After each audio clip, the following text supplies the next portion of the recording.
Bonjour à toutes et à tous et bienvenue pour cette nouvelle vidéo aujourd'hui, petite vidéo un peu plus courte. Nous allons revenir sur un des événements qui, la semaine dernière, a failli relancer les manifestations BLM et lutte contre les violences policières. Elles existent toujours, mais elles sont peut-être un peu moins virulentes parce que peut-être un peu plus contrôlées du fait que nous approchons quand même à une période cruciale et que, vu les antécédents de ce mouvement BLM et vu comment ça a tourné, peut-être je pense qu'il y a eu volonté d'essayer de calmer le jeu, même si, encore une fois de plus, les choses ne sont pas gagnées. Je veux parler de cette affaire de Breonna Taylor. Breonna Taylor, c'est cette jeune afro-américaine qui habite près de Louisville, qui malheureusement, au mois de mars 2020, s'est trouvée au mauvais endroit, au mauvais moment. Elle a été malheureusement tuée lors d'une opération de police. Évidemment, des policiers, une afro-américaine, il n'en fallait pas plus pour qu'une fois de plus la machine des violences policières et plus particulièrement du racisme policier à l'encontre de la communauté afro-américaine soit relancée. Et cette affaire d'ailleurs a été un petit peu, je dirais, le starting de ce qui allait se passer par la suite avec l'affaire George Floyd. Qu'est-ce qui s'est passé en réalité avec cette jeune fille? Alors, si on interroge les médias américains, si on consulte les médias américains, évidemment, très peu essaient de faire les choses de façon objective, parce qu'aujourd'hui, il y a forcément une certaine hégémonie, on va dire, tendance BLM à forcer le trait sur un problème fondamental qui est les violences policières, que sont les violences policières, et plus particulièrement le racisme dans la police. Alors, j'ai déjà abordé le sujet, mais je vais me répéter, la police américaine n'est pas plus raciste que n'importe quelle autre police. La police américaine est sujet, je dirais, à tous les problèmes que toutes les polices du monde, parfois avec des spécificités culturelles, sont victimes. Vous avez des chances, on va dire peut-être 8 chances sur 10 de rencontrer des flics qui sont des professionnels, qui vont avoir vraiment un esprit très compétent, très professionnel, et qui vont même être beaucoup plus serviables, de façon surprenante d'ailleurs, que les policiers français que l'on peut connaître en France. Parce que, aussi, il y a ce fameux slogan qui est protéger et servir. Eh bien, il faut savoir que beaucoup de flics américains, qu'ils soient d'ailleurs blancs, asiatiques, d'origine arabe ou afro-américain, œuvrent en règle générale de façon très professionnelle en effet, et avec une certaine empathie par rapport à certaines situations. Non, évidemment, les cas qui sont le plus souvent pris, c'est évidemment les cas qui soutiennent cette théorie, qui soutiennent l'argument que la police est dans un état d'esprit de totalitarisme, que la police est raciste, ce qui évidemment pose parfois des problèmes quand on met un petit peu la charrue avant les bœufs et qu'on oublie de se préciser ou de vérifier que les policiers en question sont des Afro-Américains. Ce qui peut déranger un petit peu, d'ailleurs c'est ce que l'on connaît en France avec la fameuse affaire Adama Traoré, où tout le monde s'est un peu précipité en disant que de toute façon c'était un acte raciste, sauf que on s'est rendu compte après que les gendarmes, je crois que c'est des gendarmes, qui avaient interpellé Adama Traoré, étaient parmi eux, il y avait des personnes de couleur noire. Donc, forcément, encore une fois de plus, on est non pas dans des vérités ou dans du factuel, on est dans de l'idéologie. Et l'affaire de Breonna Taylor, ne va pas échapper à cette tendance, alors que les faits, malheureusement, je dirais, sont caractéristiques de ce que malheureusement il se passe très souvent aux États-Unis et plus particulièrement envers des jeunes de la communauté afro-américaine.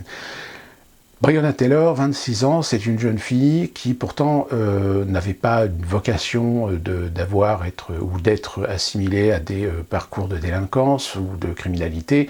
En revanche, non, elle était plutôt une très bonne élève puisqu'elle avait fait l'université UMT pour devenir infirmière. Il faut savoir qu'aux États-Unis, il y a de plus en plus et beaucoup d'infirmières qui sont afro-américaines parce que ces études d'infirmières sont parmi les meilleurs marchés aujourd'hui sur le marché des universités et des études études supérieures aux États-Unis. Donc c'est pour cette raison que de plus en plus, en effet, dans les hôpitaux, on trouve énormément d'Afro-Américaines, parce que ce sont des études qui sont relativement accessibles, financièrement parlant, évidemment. Donc c'était une jeune fille qui avait quand même un avenir, qui avait un avenir prometteur. Même si on peut lui trouver aussi ce courage d'être née d'une femme adolescente, hein, sa mère était une mère adolescente, et d'un père qui a très mal tourné, puisqu'elle n'a quasiment pas connu son père, puisque son père est en tôle. Donc voilà, on a déjà un tableau social assez difficile, mais ça n'a pas empêché la jeune fille d'être volontaire et de réussir plus ou moins dans les études. Non, ce qui est caractéristique malheureusement de cette jeune fille, c'est l'environnement. C'est que malheureusement, les Afro-Américains qui vivent souvent en dessous, on va dire, du niveau de classe moyenne, et qui veulent s'en sortir, ils sont obligés de s'en sortir en affrontant aussi un contexte social, un contexte environnemental parfois très difficile. Et c'est dans cet univers-là que la jeune Breonna Taylor a grandi, et que même si elle avait, je dirais, un parcours assez méritant, eh bien son parcours malheureusement a rencontré un certain Jamarcus Glover, avec qui elle va avoir une relation pendant à peu près 5 ans. Sauf que ce monsieur, eh bien, il est déjà bien connu des services de police, et même dans plusieurs États. C'est un dealer, c'est un trafiquant de drogue. Donc elle va avoir une aventure, une histoire, on va dire, avec cette personne pendant 5 ans, jusqu'au moment, je pense qu'elle a eu ce moment de lucidité de se dire qu'avec ce monsieur, eh bien, il n'y avait pas d'avenir et qu'il y avait même du risque. Donc elle quitte ce monsieur et elle va assez rapidement d'ailleurs rencontrer un autre jeune homme qui s'appelle Kenneth Walker, et avec Kenneth Walker, les choses sont beaucoup mieux et beaucoup plus conformes aux aspirations de la jeune fille. Donc leur histoire commençait plutôt bien, sauf que, eh bien, au mois de mars 2020, qu'est-ce qui s'est passé? Eh bien, Breonna Taylor est avec son petit ami Kenneth Walker. Ils ont passé une soirée sympathique, ils ont fait un restaurant, et puis ils sont rentrés chez eux tranquillement et ils se sont couchés. Sauf que le matin, c'est branle-bas de combat, la police rentre précipitamment évidemment dans l'appartement, et malheureusement les choses ont très mal tourné, parce que, étant donné qu'on est quand même dans un quartier populaire, avec un certain nombre de problèmes d'insécurité, eh bien le jeune Kenneth Walker, lui, possède une arme pour se défendre, et entendant des gens pénétrer dans la pièce, eh bien malheureusement il n'a pas entendu police, il n'a pas entendu les policiers s'annoncer en tant que police. Il a saisi son arme et il a tiré le premier. Et il a tiré le premier, et vous imaginez bien ce qui s'est passé par la suite. C'est que là, les policiers ne cherchent pas à comprendre, ils entendent un coup de feu, hop, on dégaine, et on vide les chargeurs en direction des coups de feu. Balle perdue, voilà, c'est le cas de figure le plus significatif malheureusement de ce genre de situation, c'est que, en effet, Breonna Taylor a reçu plusieurs coups fatals et est décédée sur le coup. Alors, évidemment, pour l'opinion, encore une fois de plus, c'est une bavure policière. C'est une bavure policière du fait que, en effet, par la suite, les médias ont bien établi que la jeune femme n'avait absolument rien à se reprocher, que même son petit ami n'avait absolument, à part peut-être quelques amendes, quelques infractions mineures, comme ceux, par exemple, du code de la route, etc., ce jeune couple n'avait absolument aucune raison de voir la police débarquer de cette façon dans un appartement. Alors, pour bien comprendre la situation, pourquoi? Qu'est-ce qui s'est passé? Eh bien, il faut savoir que, malheureusement, dans un premier temps, vous savez aussi bien que moi que lorsque les policiers font des enquêtes, lorsqu'ils font des enquêtes, et plus particulièrement concernant l'ancien petit ami de Breonna Taylor, Jamarcus Glover, la police, parfois, ne cherche pas à comprendre s'il y a des liens ou il n'y a plus de lien entre deux personnes qui ont quand même vécu 5 ans ensemble. Puisque Breonna Taylor a eu une relation pendant 5 ans avec ce monsieur. Lorsque un juge délivre un ordre de perquisition dans un appartement suite à des probabilités que l'appartement puisse avoir de la marchandise, eh bien, en effet, la procédure des policiers, et d'ailleurs en France, vous voyez, hein, dans certains reportages, on ne se pose pas de questions, c'est-à-dire qu'on ne s'amuse pas à 6h30 du matin, on ne tape pas à la porte, excusez-moi, bonjour, c'est une perquisition, etc. Parce que si en effet il y a de la marchandise dans l'appartement, eh bien vous laissez le temps aux gens de faire disparaître les preuves. Donc c'est pour cette raison qu'on adopte ce genre de procédure, c'est-à-dire on défonce la porte et on pénètre rapidement dans l'appartement pour ne pas laisser les occupants de l'appartement pouvoir faire quoi que ce soit pour détruire des preuves, pour cacher des preuves, pour cacher des éléments ou éventuellement les détruire. Donc la procédure n'est pas à remettre en question dans ce sens, parce qu'elle est logique. Et ceux qui trouvent ça pas logique, c'est qu'ils n'ont absolument rien compris de ce que malheureusement, parfois certaines enquêtes assez sensibles peuvent nécessiter de la part de certaines opérations, dans le cadre de certaines procédures policières, pour justement bien assouvir les besoins de l'enquête, de détenir ou de posséder ou de récolter des preuves dans ce cas. Mais dans le cas de Breonna Taylor, l'appartement, pourquoi la police a débarqué dans cet appartement? Est-ce que le lien qu'elle a pu avoir avec cet ancien dealer suffisait pour démontrer, on va dire, ou donner l'information à un juge d'ordonner une perquisition dans ces conditions de l'appartement. Eh bien, le problème, c'est que l'appartement, eh bien, c'est un appartement que Breonna Taylor partageait à l'époque avec son ancien petit ami.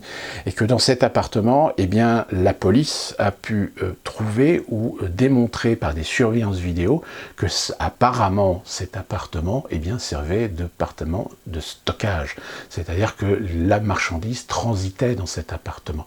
Et donc ça suffit pour la police pour avoir un mandat et effectuer une perquisition. Après, malheureusement, eh bien, la situation, elle a dégénéré. Elle a dégénéré parce que, malheureusement, la cause de la situation, c'est évidemment le petit ami de Breonna Taylor qui, croyant que c'est une infraction, croyant que c'est des cambrioleurs, n'a évidemment, dans le feu de l'action, c'est toujours facile de dire « oui, mais si les policiers ont dit que c'était la police, pourquoi le jeune homme a tiré ?»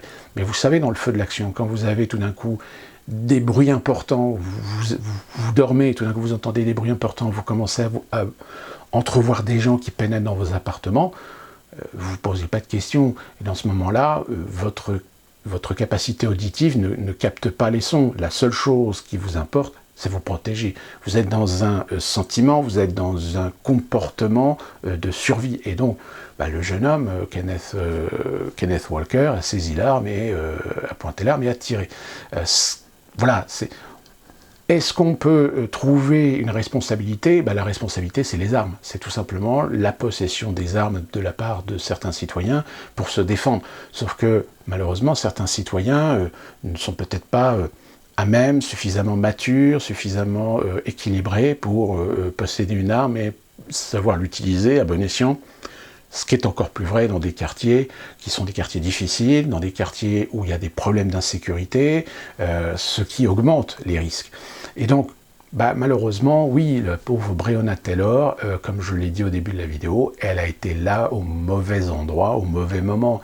C'est-à-dire que si Breonna Taylor a une responsabilité, la responsabilité c'est tout simplement la même que beaucoup de jeunes Afro-Américains, c'est la fréquentation, c'est les mauvaises fréquentations. Et la police, dans le cadre de ses enquêtes, lorsqu'elle a un certain nombre d'individus dans son collimateur, eh bien, toutes les personnes qui côtoient ces criminels, forcément rentrent dans le cadre de l'enquête, et toutes ces personnes sont susceptibles de voir débarquer ou de se faire interpeller par la police dans le cadre d'enquête. Donc voilà, c'est malheureusement, c'est une réalité sociale, une réalité de judiciaire, on va dire, qui n'est pas l'exclusivité d'ailleurs des États-Unis. En France, c'est malheureusement le même problème.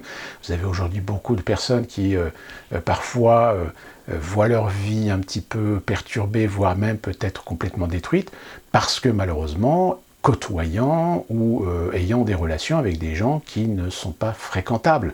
Moi, j'ai connu un certain nombre de gens qui ont été dans cette situation-là, c'est-à-dire que des gens qui n'ont absolument rien à voir avec certaines activités criminelles, qui au contraire sont des gens tout à fait honnêtes et tout à fait droits, etc., mais qui malheureusement, de connaissance ou par méconnaissance de certaines relations qu'ils ont avec un certain nombre d'individus, eh bien, sont impliqués et tout d'un coup voient les policiers débarquer chez eux sans comprendre pourquoi, etc. Alors, évidemment, après, les enquêtes, les témoignages font en sorte d'innocenter les personnes. Et malheureusement, dans le cas de Breonna Taylor, si l'enquête peut-être avait été dirigée de façon différente, c'est-à-dire peut-être faire une interpellation ou une perquisition à un temps plus propice, on va dire, ou dans une méthodologie un peu plus adaptée du fait de la jeune fille, puisque je pense que les policiers ont parfaitement compris que la jeune fille n'était plus en relation avec le dealer, mais encore une fois, il est toujours difficile dans une collecte d'informations, parce que les informations, vous êtes obligé de les utiliser dans le cadre judiciaire, dans le cadre d'une enquête, et qui seront ensuite présentés lors d'un tribunal. Donc ces éléments d'information doivent être collectés de façon légale, avec des autorisations, avec des documents officiels qui autorisent la police à effectuer des surveillances, avec tous les outils qui sont aujourd'hui à leur disposition pour cela. Et concernant l'affaire de Breonna Taylor, alors, la décision finalement de l'enquête justement sur les circonstances de l'intervention, les résultats et la sentence a été donnée la semaine dernière, et la sentence, eh bien évidemment, a été très mal perçue parce que le juge a décidé qu'il n'y aurait aucune poursuite envers les policiers incriminés. Donc évidemment, pour le mouvement BLM, pour les idéologies anti-flics, etc., c'est une très mauvaise nouvelle, et même si, comme je viens de vous l'expliquer, les circonstances sont assez particulières, et là on ne peut pas considérer qu'il y ait un acte raciste ou un abus quelconque de la part de la police, la procédure a été respectée. Alors après, que certains policiers, personnellement, aient certaines animosités envers la communauté afro-américaine, etc. Pour l'instant, l'enquête n'a pas établi de fait sur cette possibilité. Donc, pour l'instant, officiellement, les policiers ont suivi la procédure. Ils sont entrés dans un appartement pour une perquisition selon une procédure et un processus officiel, déclaré, et malheureusement, un coup de feu, dans ce cas-là, on ne pose pas de questions, on dégaine et on tire, on rétorque, on répond pour protéger soi-même, sa propre vie, et protéger la vie de ses collègues. Et malheureusement, bon, oui, c'est ce qu'on voit souvent dans les policiers, parfois américains, au lieu de tirer un ou deux ou trois coups, juste voilà, pour dissuader, on va dire, et faire, malheureusement, ils vident le chargeur. Des fois, ils vident deux chargeurs. Donc là, évidemment, c'est peut-être en effet là de la procédure à réfléchir, et surtout, eh bien, on en revient au même problème, c'est la capacité aujourd'hui de l'administration, des administrations, des polices locales, de choisir les bonnes personnes, c'est-à-dire de choisir des personnes qui ont un minimum de maturité, qui ont un minimum de sang-froid, qui ont un minimum de structure psychologique pour pouvoir assumer avec parcimonie, avec responsabilité une telle fonction. Ce qui n'est pas forcément le cas partout, et c'est d'ailleurs ce qui est souvent reproché d'ailleurs à un certain nombre d'associations et de groupes qui essaient de mettre sur la place publique le débat des violences policières, c'est que malheureusement vous avez des policiers qui ne devraient pas porter un uniforme, ne devraient pas porter un badge, et encore moins et encore moins une arme à feu. Très souvent, d'ailleurs, il y a beaucoup de vidéos aujourd'hui aux États-Unis qui circulent sur des interpellations qui malheureusement parfois dérapent.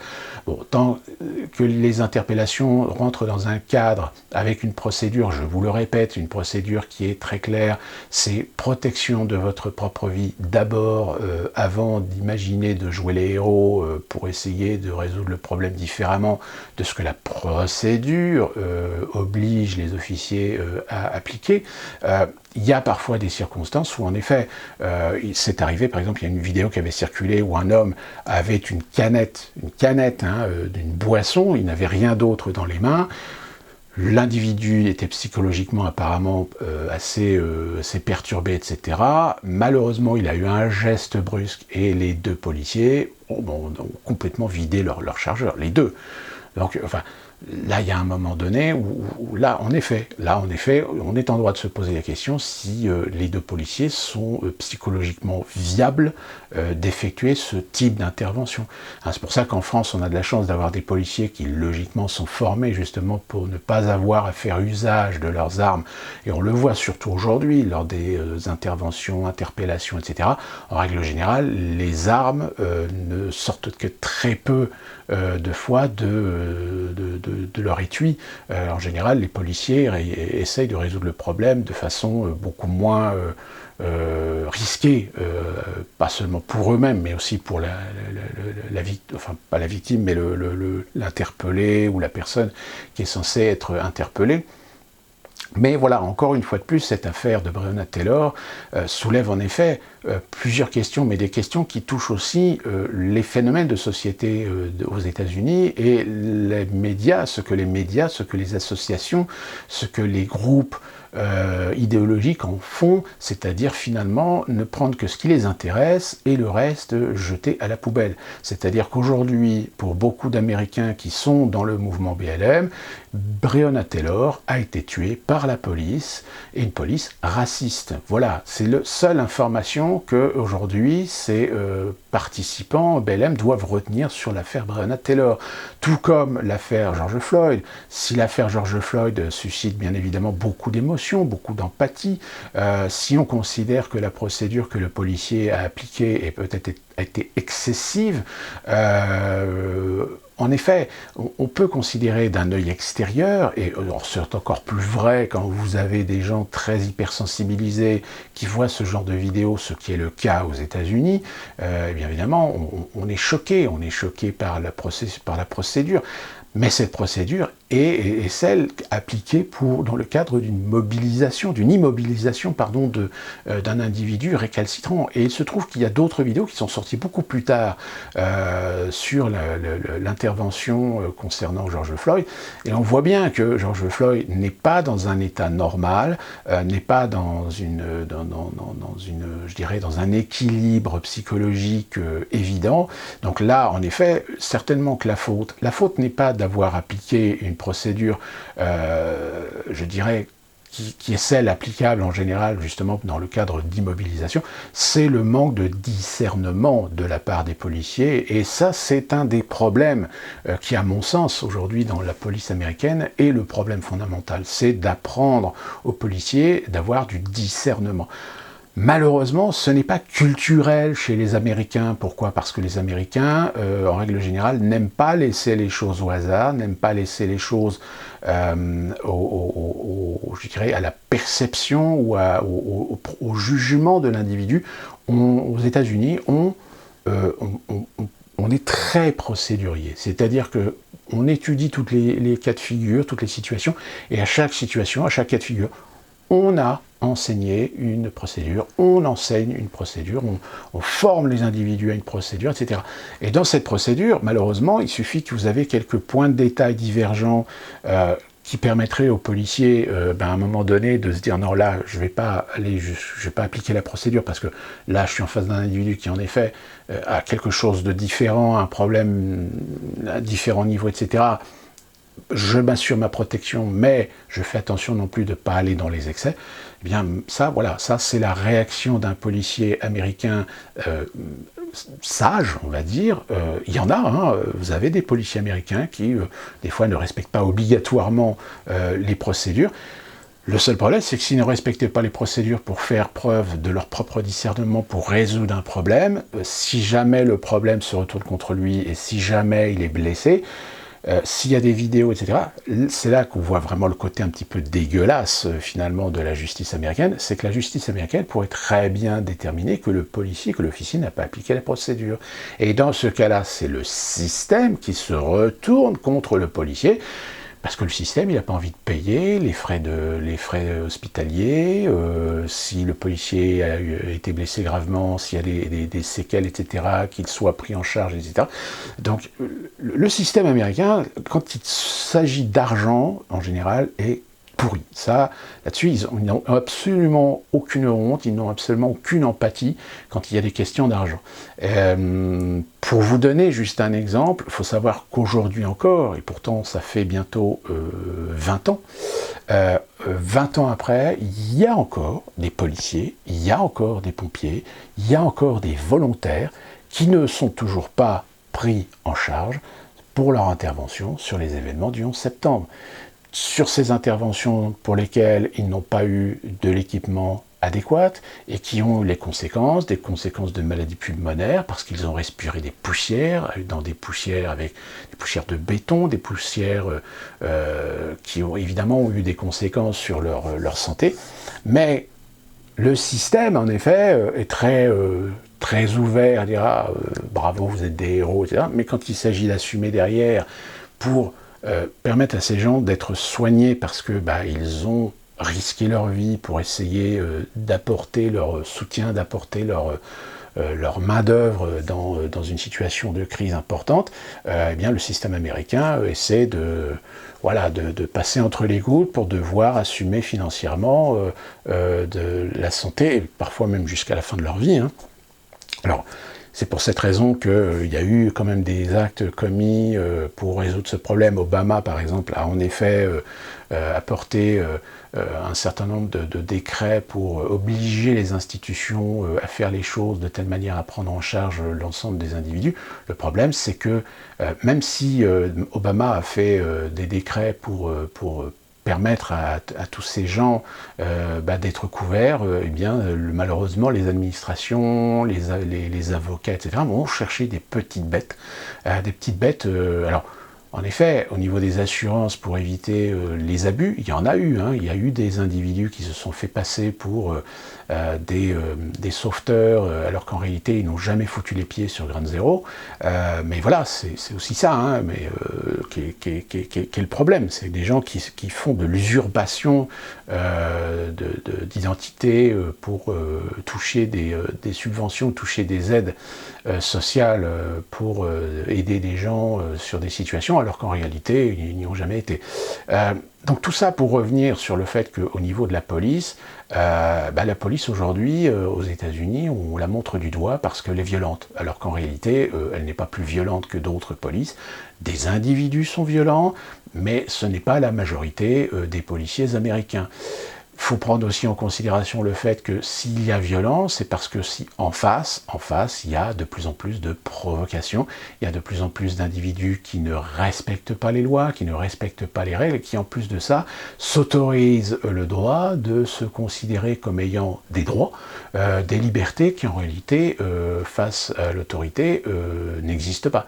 Mais ils en sont convaincus et ils essaient d'en faire jouissance au détriment même de leur propre vie et de s'affronter finalement à la police. Je pense qu'en France, on est confronté exactement au même type de problème. À la seule différence, évidemment, que je vous le dis en France, c'est que l'usage des armes est extrêmement réglementé, est extrêmement soumis à des conditions draconiennes, contrairement aux États-Unis. Aux États-Unis, les policiers ont le droit de faire usage de leurs armes à partir du moment où ils estiment qu'ils sont, en péril, en situation de péril, et là, dans ce cas-là, évidemment, ça génère tous les problèmes. Et suivant parfois les États, suivant les comtés, lorsqu'il y a malheureusement en effet des bavures, eh bien si les caméras vidéo, si les bodycams révèlent que les policiers n'ont tout simplement appliqué les procédures, eh bien dans ce cas-là, il n'y a pas de plainte, il n'y a pas d'enquête, il n'y a pas de coupable, c'est tout simplement des concours de circonstances qui font que la situation a dérapé. Et en ce qui concerne Breonna Taylor, eh bien malheureusement c'est exactement ce problème, c'est-à-dire que on peut juger, on peut estimer que la procédure est peut-être trop violente, etc. En effet, sur le timing, sur la façon de procéder, on peut éventuellement être dans une situation de contestation, d'interrogation, mais de là à en faire des généralités en disant que c'est encore une fois de plus un acte policier parce que c'est de la violence policière, etc.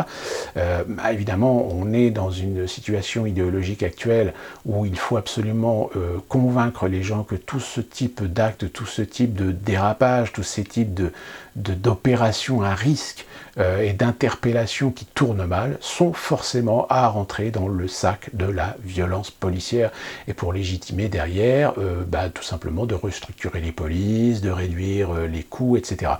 Pour terminer, petite anecdote concernant justement ces politiques de réduction des coûts de police. En effet, cette réduction de coûts de la police n'est pas anodin puisqu'on sait, et je vous donnerai l'exemple de Détroit par exemple, pour du clientélisme politique, chaque élection municipale ont eu leur lot de promesses d'emploi et évidemment des promesses d'emploi essentiellement sur de l'emploi de services public et de services publics, c'est-à-dire qu'on a créé des emplois dans les administrations, pompiers et police. C'est bien qu'au bout d'un moment, la ville de Détroit se retrouvait avec un nombre de policiers en surnombre par rapport à la population.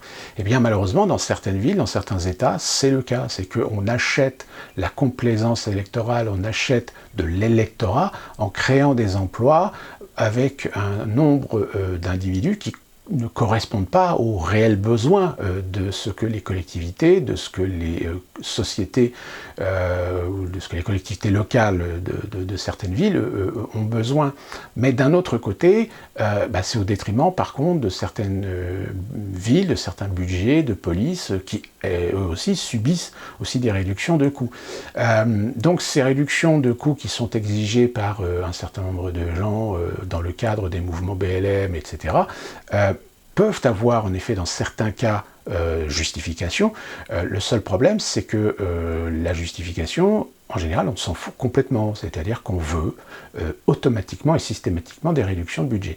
Et la petite anecdote amusante, c'est qu'il faut savoir que à San Francisco, vous avez un certain nombre de comtés qui ont suivi un peu le mouvement BLM et ont commencé à restructurer leur police. Sauf que la restructuration de la police, eh bien, elle a eu une conséquence. C'est que tous les quartiers, pas forcément les quartiers UP, parce que les quartiers UP, en règle générale, ont les moyens, les riches ont les moyens de se payer des services d'agences, de sociétés de sécurité, de protection, mais plutôt les quartiers, on va dire, d'une classe moyenne aisée, etc. Eh bien aujourd'hui, ils sont en train de se plaindre, parce que depuis l'année dernière, on a constaté une augmentation de 52% des cambriolages. Alors, allez chercher pourquoi, qu'est-ce qui se passe, comment se fait-il oui, tout simplement, c'est que si vous réduisez la police, si vous réduisez les moyens de la police, la police, elle a moins de moyens que ce qu'elle avait avant, ou déjà on critiquait qu'elle était peut-être pas présente, elle était peut-être pas présente suffisamment pour assurer la protection des concitoyens, et bien là, elle le sera encore moins, et vous pensez bien qu'il y a des gens qui ont bien compris que baisser les effectifs de police, ou dans certaines villes, le souhait de faire de la police des bisounours, forcément, il y en a certains qui se frottent les mains.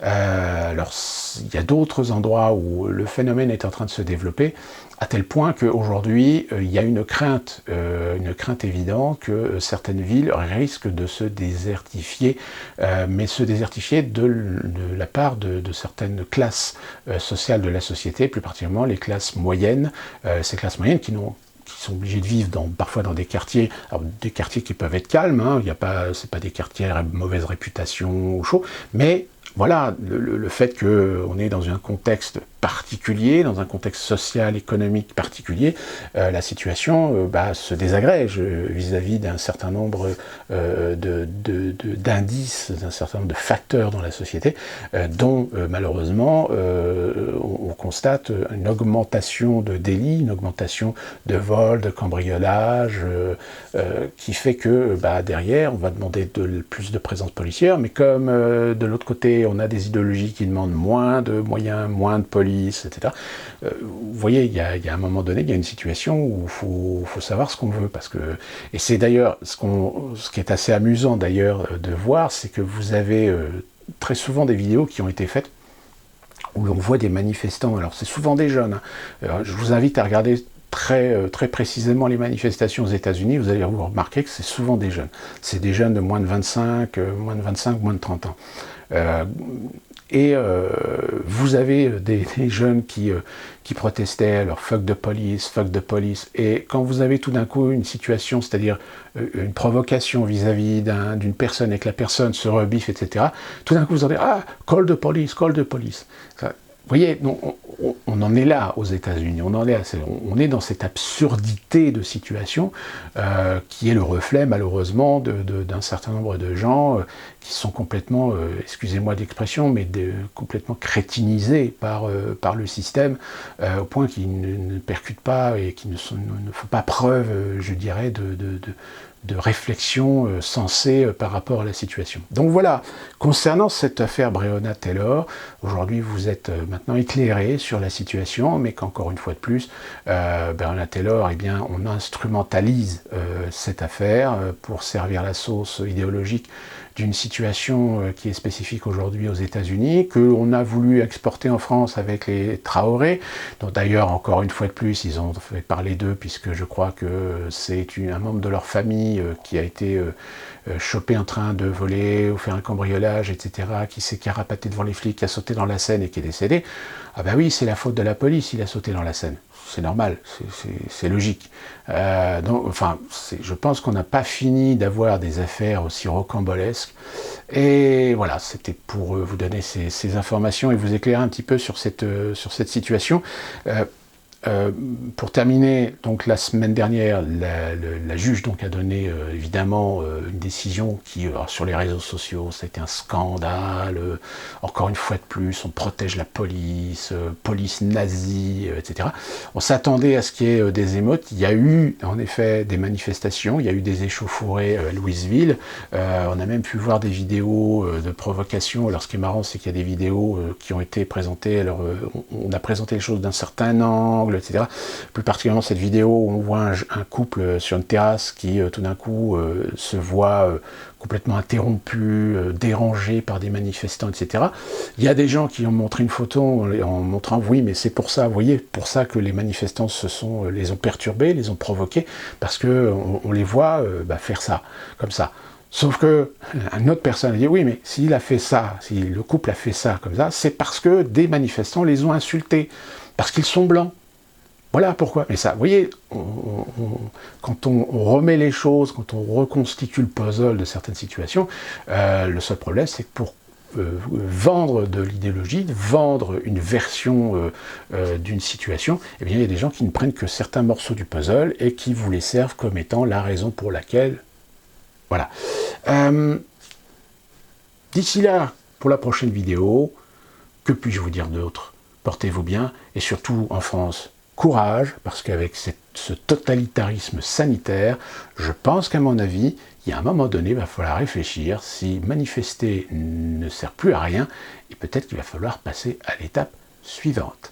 Ceci dit, je dis ça, je dis rien, portez-vous bien.